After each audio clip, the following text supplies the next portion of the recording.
Magluluto naman tayo ngayon kuys ng igado. Sobrang mahal ng baboy ngayon mga kuys, kaya naisipan kong gamitin puso tsaka atay ng manok tapos chicken thigh leg na boneless. Pero tingin ko mga kuys, mas masarap pa rin talaga dito yung baboy kasi yun yung original talaga dito sa igado mga kuys. Kaya lang talagang nag-crave lang kami sa igado tapos ito yung available sa amin. Kaya sinubukan kong mag-igado ng manok mga kuys. Tapos ito mga kuys, binalatan na natin yung patatas. Masarap sana to kung may carrots din tsaka ang ganda ng kulay sana ng igado natin. Kaya lang wala tayong available ngayong carrots kaya ito patatas ang ilalagay natin. Yan, maglagay tayo ng mantika, painitin natin. Pag uminit na yan, tsaka natin piprituin yung patatas mga kuys. Tapos ito mga kuys, sugasan lang natin tong atay tsaka puso ng manok. Sunod na natin tong chicken thigh na boneless. Kapag ganyan nakainit yung mantika, pwede na natin ilagay itong patatas.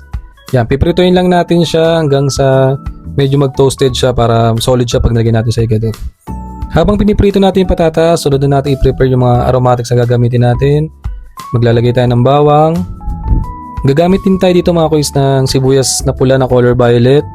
Tapos to hihiwain lang natin ng pagganyan yan mga kuys.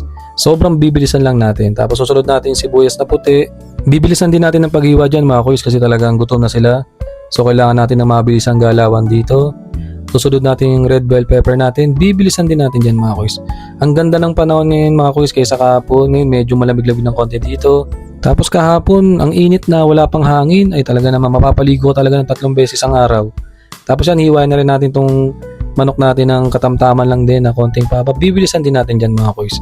Yan, ganyan lang natin siya hiwain. Talaga nahilig kami sa yung wala ng buto kasi talagang pagka wala ng buto, mabilis mo siyang maluluto. Tapos wala nang istorbo pag kinain mo. Tignan nyo naman yung ulap mga kuys. Ang ganda ng panahon ngayon. Tapos susunod naman natin dito yung atay ng manok tsaka yung puso.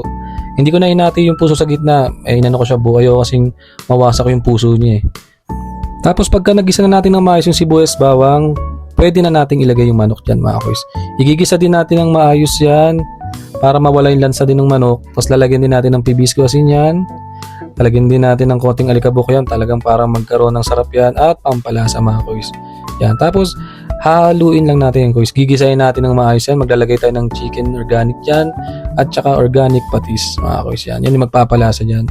Itong igado na to, hindi natin lalagyan ng toyo to kasi hindi ko alam, yung iba kasi pa nag-igado may toyo. Ako, mas gusto ko yung patis ang ginagamit tsaka asin. Sisimplihan lang natin to mga kuys. Yan, tapos halu-haluin lang natin yan. Titikman natin ang alat. Patay tayo dyan. Maglalagay tayo ng tubig, umalat mga kuys eh. Yan. Para mas mapalambutin natin yung manok mga kuys. Tsaka mawala yung pagkaalat na ginawa natin.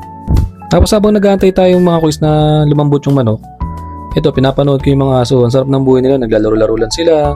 Nag-aantay lang sila kung kailan sila kakain. Ang sarap ng buhay nila mga kuys. Pero ang hirap din maging aso kasi ang problema ng aso hindi nila alam kung paano nila kakamutin likod nila eh.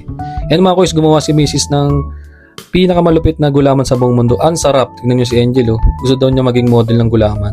Naglagay na nga rin pala tayo kanina doon kuys ng laurel. Tapos susunod na rin natin maglagay dito ng liver spread.